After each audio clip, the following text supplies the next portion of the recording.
Mas assim, você falando aí, eu fico vendo que parece que mudou, assim, o paradigma, mudou a situação, né? Porque antes, no passado, o que é que acontecia? A gente tinha uma ideia, e falava bem assim, né? Olha o homem do saco, não deixa a criança sair fora de casa, né? Uhum. Cuidado com os meninos na rua. E hoje em dia a gente vive praticamente uma sociedade que está trancada em grades dentro de casa, né? Então, Uhum. assim, falando sobre essa mudança de paradigma, a ideia que a gente tinha até então é que o perigo está muito lá fora e que Uhum. se a gente manter os nossos filhos ali perto da gente, entre aspas, dentro de casa, eles estão protegidos, né? Então, Uhum. acho que muitos pais, você falando aí sobre ensinar ferramenta para os filhos, né? A questão da proteção que seus livros falam, mas eu acho que ainda tem muita gente que pensa o seguinte: se meu filho estiver trancado dentro de casa, ele está seguro. Uhum. Essa ideia do homem do saco, né? Ela sempre foi enganosa, porque de acordo com as pesquisas, com os índices que a gente tem, os abusos eles acontecem mais com a pessoa que é conhecida da criança, que é íntima da criança, né? Então, na maioria das vezes, o abusador ele tem a confiança da criança, ele se utiliza de um jogo de sedução para envolver a criança. Então, realmente, o homem do saco ele faz parte, né, da nossa fantasia, assim. Mas agora, realmente, a gente tem isso, né? Se o abusador já estava no contexto da criança, presencialmente, agora ele está também no contexto da criança virtual, né? Uhum. Então, muitos pais têm a ideia de que, eu não vou deixar meu filho ir para a rua, porque as ruas estão cada vez mais perigosas, né? As amizades estão perigosas e eles estão, às vezes, até gostando dessa possibilidade dos filhos estarem em casa nas telas, com computador, com tablet, com celular. As crianças estão adquirindo, né? Estão ganhando dos pais cada vez mais cedo o celular. E isso é assim, a criança tem um mundo dentro de casa, ela pode acessar o mundo inteiro ali, né, dentro do quarto, quietinha, caladinha. E essa quietude toda, que pode ser vista assim com bons olhos pelos pais, é algo muito perigoso, porque proporciona ali um isolamento virtual. As crianças estão vivenciando muito isso, né? Os adolescentes, então, muito mais. E elas estão correndo riscos dentro de casa, quietinhas, no quarto, mas muitas estão correndo risco, estão vivendo sofrimentos assim intensos, de aliciamento online, né? É isso. Essa ideia que o Carlos trouxe das, dos filhos, né, ou dos jovens acharem um caminho para, enfim, ficarem quietos. Os pais, né, encontram esse caminho e falam: toma aqui um celular, toma aqui um computador, me deixa em paz.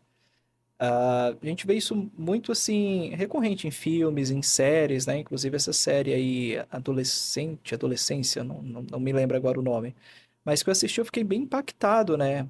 Acho que todo mundo já deve ter assistido aí, mas enfim, não dando spoilers aqui, mas a gente tenta achar um erro, tenta achar um culpado, e no fim do dia a gente não encontra nenhum traço ali, por exemplo, o pai não era violento, a mãe não era, enfim, dependente, não tinha nada acontecendo ali no contexto familiar, uma família tradicional, normal, onde as influências, ou enfim, a falta da presença, a falta de relacionamento, leva a criança a cometer um crime, né? Ali no que a série coloca.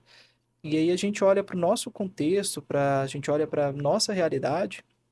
Cada vez mais a nossa rotina, o nosso trabalho exige tempo, exige dedicação e muitas vezes acontece da gente negligenciar talvez ali os nossos laços por conta de questões profissionais e talvez por ser mais cômodo. Eu falo porque teve um momento da minha vida com a minha esposa que a gente deu um celular para as crianças e achou que estava tudo bem. Mas eu achei que estava tudo bem e ela sempre pegou mais no pé. Falou: não, isso não está certo, não tem que ser assim. Mas às vezes a gente acabava cedendo. Por exemplo, uma tarde a gente ia descansar e deixava o celular ali com as crianças. Eu quero um descanso, quero um tempo off. depois a gente foi vendo algumas coisas acontecendo, a gente falou, "Ih, não, vamos corrigir a rota." E eles criam um laço tão forte com o celular, com o jogo, não, talvez chega a ser como se fosse uma dependência ali emocional do aparelho, né? E eu vejo Uhum. muitos pais que vêm me perguntar como que você conseguiu tirar, reduzir o uso dos seus filhos, que eu tô tentando em casa e não tô conseguindo. Que tipo de laço que eles criam com esses jogos, com essas fantasias, com essa ideia de um mundo onde tudo é perfeito? Por que que existe isso? Felipe, realmente vai gerando uma dependência, né? Vai criando um hábito, né? Tudo começa com um novo hábito.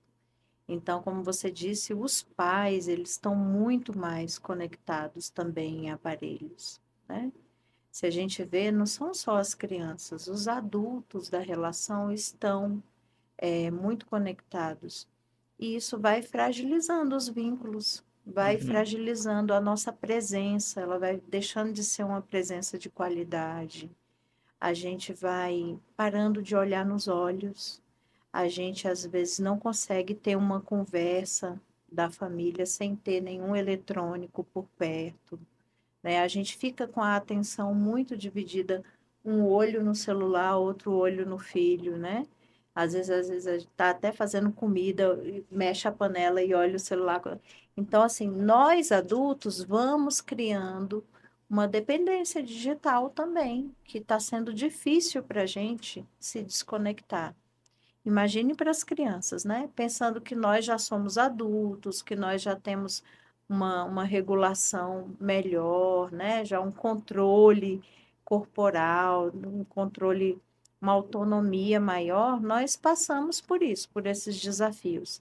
E as crianças que ainda estão em desenvolvimento de uma série de questões, né? Como desenvolvimento da atenção, da concentração, aprendendo a selecionar os conteúdos que elas podem ter acesso.